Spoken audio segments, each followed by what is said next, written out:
Thums Up ఉంది. ఈ ఇసము బాటలు తెరచి దాంట్లో సగం దీంట్లో సగం పోసేసాడు. వీడు పోసేసి తాగేద్దాము అన్నాడు. అంటున్నాడు, ఏమో పోసుకుని మింగేసింది మొత్తం. వీడు ఇలానే పట్టుకొని ఉన్నాడు. కింద పడింది, నోటమిటి నురుజుగక్కింది, అక్కడికక్కడే పాయిజన్తో చచ్చిపోయింది. వీడు బాటలు తీసుకెళ్ళి సింకులో బారపోసి చక్కగా చేతులు కడుక్కొని ఇంటికి వెళ్ళిపోయాడు. దేవునికి మహిమ కలుగునుగాక. హల్లెలూయా. చూడండి, ఇదే దొంగ ప్రేమ. ఒక మాటకు చెప్పాలంటే ఈ అమ్మాయిది నిజమైన ప్రేమే ఇక్కడ. ఇలా ప్రియ దేవుని బిడ్డలారా, ప్రేమలో కూడా చాలా తేడాలు ఉన్నాయి. అవకాశాన్ని బట్టి ప్రేమించి తర్వాత తిరస్కరించే వాళ్ళు ఉన్నారు.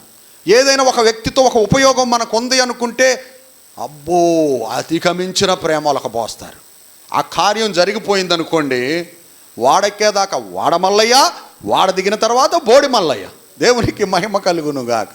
హల్లెలూయా. అవసరాలను బట్టి ప్రేమించే వాళ్ళు ఉన్నారు. అక్కడ దాకా ఎందుకండి,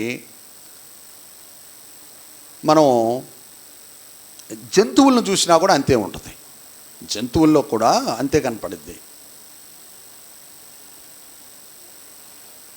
ఒక ఆడ జంతువ బిడ్డల్ని కంది, ఆ పిల్లలు ఏది కొంచెం పాలు విడిచే సమయం వచ్చింది.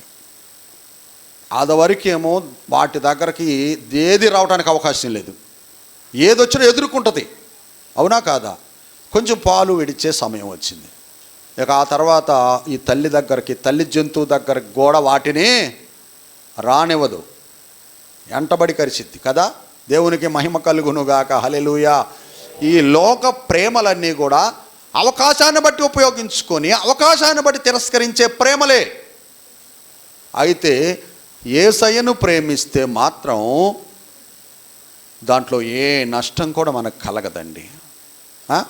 ఎటువంటి నష్టం కూడా మనకు రాదు. రాక ఇంకా బెనిఫిట్ ఉంది. ఏంటంట, నన్ను ఎవరైతే ప్రేమిస్తారో నా మాటను గైకుంటారు, నా మాటను వాళ్ళు వింటారు.